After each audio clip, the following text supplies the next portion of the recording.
தமிழக வெற்றி கழகம் சார்பில் போட்டியிடக்கூடிய வேட்பாளர்கள் இப்போ ஒரே கட்டமாக அறிவிக்கப்பட்டிருக்கிறார்கள். விஜய் என்ன சொல்றாருன்னா, மறுபடியும் இந்த போட்டிங்கிறது தேர்தலுங்கிறது திமுகவுக்கும் தமிழக வெற்றி கழகத்துக்கும் அவருடைய பேச்சு நியாயமானதா? களம் எப்படி இருக்கு? இது வந்துங்க ஒரு நேர விரயமா நாங்க பாக்குறோம். நான் அவரு மறுபடியும் சொல்லிட்டு இருக்க மாதிரி நானும் மறுபடியும் சொல்லிட்டு இருக்கிறேன். பவர் ஸ்டார்னு ஒருத்தர் வந்தாரு, அவர் திடீர்னு ஒரு நாள் அறிவிச்சாரு போட்டியே எனக்கும் ரஜினிகாந்துக்கும் தான். அன்னைக்கு விஜய் உட்காந்து அழுதுருப்பாரா வீட்டுல? ஐயோ நம்மள போட்டியில் இல்லைன்னு சொல்லிட்டாரு, இனி போட்டியா? அன்னைக்கு விஜய் அழுதுந்தாருன்னா இன்னைக்கு அதிமுக அதை பத்தி யோசிக்கலாம். புரியுதுங்களா? அவர் சொன்னதுக்கும் இன்னைக்கு விஜய் சொல்லிட்டு இருக்கிறதுக்கு எந்த வித்தியாசம் இல்ல. எனவே இதெல்லாம் இந்த தடம் போகாத நியாயம்னு எங்க ஊர்ல சொல்லுவாங்க. அந்த மாதிரி தான் புதிய தலைமுறை நேயர்களுக்கு நான் சொல்லிக்கொள்ள விரும்புற செய்தி இது இப்ப நம்ம பேசுவதே அவசியமற்றது அப்படின்னு தான் நான் நினைக்கிறேன். இதே தான் சொல்லிட்டு இருக்கிறாரு. என்ன வகையான நடவடிக்கைகள் அவர் செய்திருக்காரு? அவர் அரசியல் கட்சியினால என்ன பயன் தமிழ்நாட்டு மக்களுக்கு கிடைச்சிருக்கு? சும்மா வெறும் வாயிலேயே இப்படி பேசி தெரிவதில் அர்த்தம் இல்ல. அதுக்கு நாம மீண்டும் பதில் சொல்ல வேண்டியதுன்னு நினைக்கிறேன்.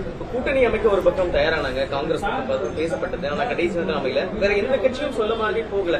ஏன் அரசியல் கட்சிகள் கூட அவர்கள் மீது நம்பிக்கை வைக்காம? சார், அவர்களுக்கு அரசியலே தெரியாதுன்னு நாம் மீண்டும் சொல்லிக் கொண்டிருப்பதை அவர்கள் மீண்டும் நிரூபித்துக் கொண்டிருக்கிறார்கள். எப்படி எனக்கு ஒண்ணுமே புரியலையே. களமிறங்குதல் என்னங்க சார்? இப்ப எஸ்ஐஆர் நடந்துச்சு கடைசியா தமிழ்நாட்டில். எஸ்ஐஆர்ல களமிறங்குச்சா டிவிக்கு? எங்காவது பாத்தீங்களா? நீங்க பத்திரிகையாளர், நீங்க சொல்லுங்க, பாத்தீங்களா? யாராவது பாத்தாங்களா?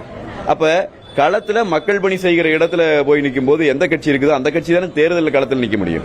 எனவே விஜய் அவர்களை பொறுத்த வரைக்கும் நான் ஒண்ணுதான் சொல்ல விரும்புறேன். விஜய் அவர்களுக்கு வாக்களிக்க வேண்டும் என்று நினைக்கிற அந்த தம்பி தங்கைகள், அந்த இளம் வாக்காளர்கள், அதே மாதிரி சில பேர் எங்களுக்கு மாறிடணும், மாற்றம் வேணும்னு சொல்ற சில பேர் நான் பாக்குறேன்.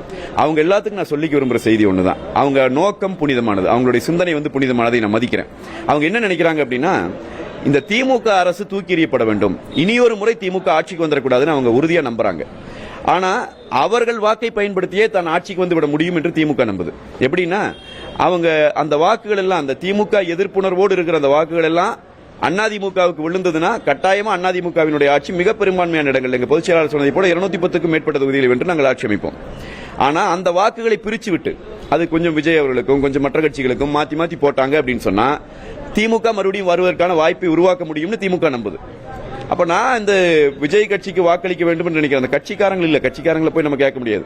ஆனா அந்த கட்சிக்கு வாக்களிக்க வேண்டும் என்று யாராவது விரும்புகிறவர்கள் இருந்தால், பொதுமக்கள் இருந்தாலும் சரி, தம்பி தங்கைகள் இருந்தாலும் சரி, அவங்க கிட்ட நான் அன்பான கோரிக்கை வைப்பேன். உங்களுடைய நோக்கம் திமுகவை அப்புறப்படுத்துவது என்று சொன்னால் அதற்கு இருக்கிற ஒரே வழி அதிமுகவுக்கு வாக்களிப்பதுதான், இரட்டை இலையில வாக்களிப்பதுதான், தேசிய ஜனநாயக கூட்டணியினுடைய வேட்பாளர்களுக்கு வாக்களித்து வெல்ல செய்வதுதான். அதை தவிர்த்து நீங்கள் வேற கட்சிக்கு, விஜய்க்கோ அல்லது வேற யாருக்கோ நீங்க வாக்களிச்சீங்கன்னு சொன்னா அந்த வாக்குகள் பிரிப்பதன் மூலமாகவே திமுக தன்னை நிலைநிறுத்திக் கொள்ள முயற்சி செய்யும். மீண்டும் திமுகவின் ஆட்சி என்பது நாட்டை நரவேட்டை ஆடுகிற ஆட்சியாக போய் முடியும். இந்த நாடு நாசமாவதற்கு நீங்கள் எல்லாம் வழிவகுத்து விடக்கூடாது என்பதுதான் என்னுடைய கோரிக்கை.